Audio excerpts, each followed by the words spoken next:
Hey everyone, it's 10 Types and Mega Evolutions released around a week ago in the Pokemon TCG, and there have been some pretty fun meta changes already with stuff like Goldengo changing how it's being played a little bit, Sterilage rising from like a decent deck to a really, really good deck here, Guardroiding some new pieces as always, and other things like, say, Alakazam, which isn't that good, I'm not gonna lie. It's like fun, it's alright.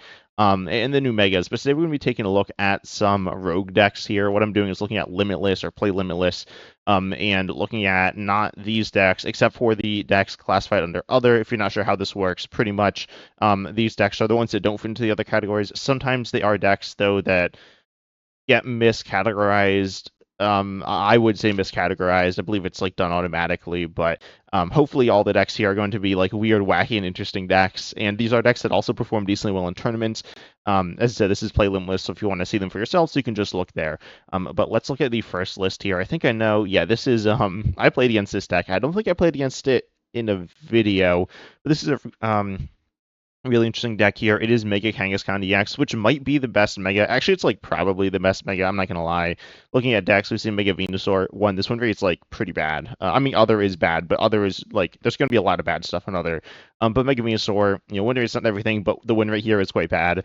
And it's like a new deck. It's kind of fun, but it's not super strong. Mega Kangaskhan is super good with this ability to run Errand if it's in the active draw two cards. It is a three prizer and a support Pokemon, so it's a little weird here. Well, normally to support Pokemon here, obviously, it's not just a support Pokemon because you have this and you have Fortress EX, which pretty much Fortress EX knocks itself out. And it isn't EX, so it gives up two prizes there. And then you power up pretty much your other Mega Kangaskhan's here, which you play four of. So you get two of those down, you accelerate a bunch of energies to them, you attach one more, and you're good to go. And then you can go ahead and do your attack here for three colors, 200, flip coin till you get tails, 50 more for each heads. It's a little inconsistent, obviously, with the coin flips here, but it's like decent. 200 is like okay. 300 HP is also good.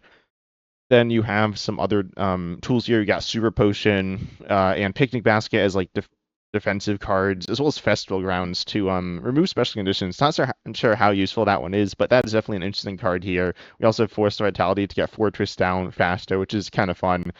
You also see Team Rocket's Watchtower. This one seems really weird to me. Not that it's a bad counter card to different decks. It counters like the Dunsparce, which is pretty common. Well, I don't know, it's played in Alakazam. Also, sorry about my voice. I'm not sure why it's so bad right now. But then it counters and Rotom and Terrabox and like the Terrabox stuff. I don't know. I feel like it doesn't. Oh, and Pidgeot as well.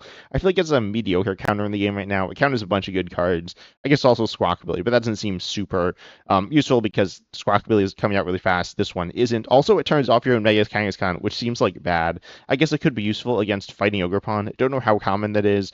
There's a bunch of fighting decks, so maybe it is common, and that's why it's here. But that seems kind of niche. If someone knows a specific reason as to why it's in the deck, leave that down below in the comments. But it seems just like a utility card here. We also see Protective Goggles, a really fun little tool, which hasn't really seen much play. It's seen a little bit here, removing weakness on your basic Pokemon, and obviously you want to be tanky here, and removing weakness is important here, especially with fighting being really good. I will say, like Mega Lucario, a pretty good fighting deck here. Can still one-shot you even if not hitting for weakness, but it is harder. Same thing with what is it with Cynthia's, which I still do think is a pretty good deck here. Where is it? Deck 15 here. Then I guess like some of the other decks also play some fighting stuff, but like the fighting stuff they're playing would be to attack with would be Solrock, which doesn't even hit weakness anyways, and doesn't do that much damage with or without weakness. So regardless, it's useful for a few situations. And then you have the new supporter here, Acerola's Mischief, which says you can only use this if your opponent has two or fewer prizes remaining. I will also say, I didn't really mention this, but you give up three prizes with Mega Kangaskhan, two with Fortress, then your opponent has one remaining, you can Iona them really low. And then you can play Acerola's Mischief, and then you choose one of your Pokemon in play, which should hopefully be your only Mega Kangaskhan EX in play, or only Pokemon at all. And then during your opponent's next turn, you're immune to damage and effects of attacks done to that Pokemon from your opponent's EX here. So that's going to be a just just a really good card, right? It's really good when it works. It's walling off the EXs, which are most of the good Pokemon in the game, and then it's just good. Also, we see Cypher Maniacs co-breaking to search for stuff with Mega Kangaskhan EX. It puts it on the top, you draw them. Then Miracle Headset is the A spec, which is really interesting, allowing you to recover both like Acerol's Mischief and other supporters as well. Also, Night Stretcher. Night Stretcher got a. Oh no, it did not get printed with a new regulation mark. It did get reprinted with a new art, but yeah, that's there, which is something. Then the next deck we got here, because I do think the Mega Kangaskhan deck is pretty good. I don't think all these decks here are super good. I've had a look. Let's see. This next one is kind of interesting. It's a Walls deck. You got Frigiraffe EX to wall basic EXs.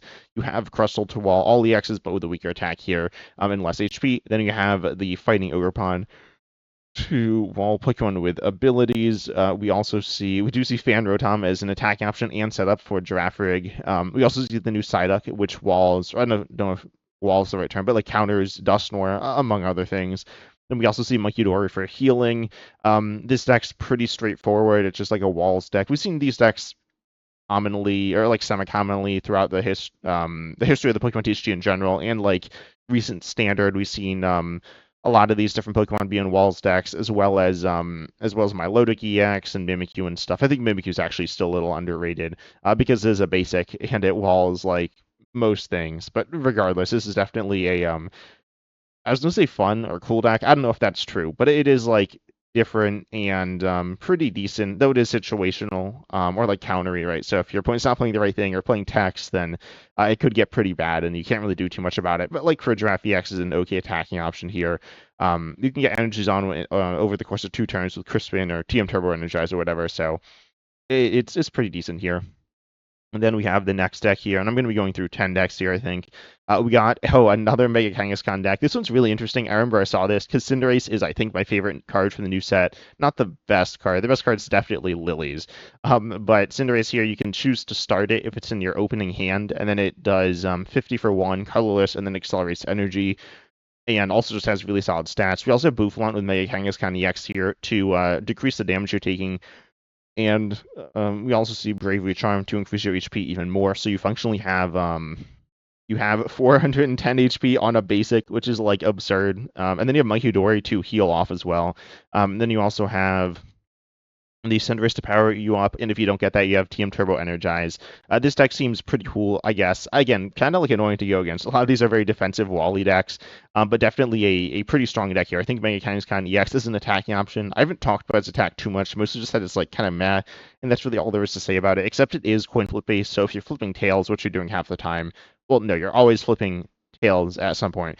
You're flipping just one tails and no heads half the time. 200 is meh. It could definitely be better, but it's not like if you were just doing 200 every turn, I think it would still work. But if you're doing 250, that's pretty nice. And 300 is like even better. 350 is even better. 350 is one-shotting pretty much everything. Obviously not like another Mega Kangaskhan with all his buffs on it, but it is going to be pretty strong there. And 400 again will be one-shotting pretty much everything. Not Mega Kangaskhan here, which is the highest HP Pokemon in the game, which is like absurd. Well, it's not because you're taking less damage. But it's pretty much the highest HP Pokemon in the game, right? It's very, very high there. Mega Kangaskhan just really cool as a tanky Pokemon, and we do see Protective Goggles yet again in the deck. And I think it's even more relevant here because you're going to be reducing the damage you take with Boufflant. So then you could definitely tank hits from like the powerful fighting Pokemon like Mega Lucario, which could be swinging. They could one shot you if they got what is it? 3 premium power pros, but that's like a lot. So yeah, definitely gonna be tankier there. And then we have the next deck here. This one is a like grass deck. It's kind of like Hydrapple or Mega Venusaur, but without those cards. You got Meganium and Helmet Ogerpon EX.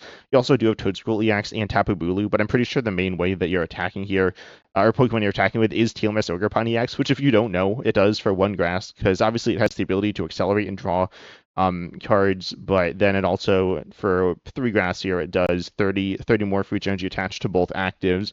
It's not energy card, it's energy. Meganium here, the stage 2, doubles the I guess productivity of the energy here. I guess it like makes 1 provide 2. It doesn't stack either. It doesn't work with special energies, but you just want to get a bunch of grass on the Ogerpon and then like do a bunch of damage.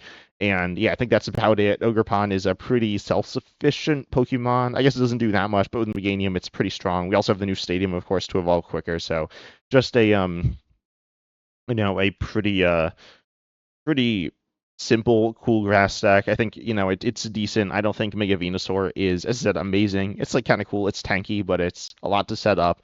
Hydrapple, similar idea. It's not as tanky. It's going to be a lot more powerful in terms of damage, but again, still a lot to set up here. So I think TMS Ogerpon is it's a pretty solid way to like start out with. I could see popping in like a small grass line as well. I mean, you have Toadscool EX as well for a similar purpose to be an attacking option, but you don't get value off of Meganium really with that card.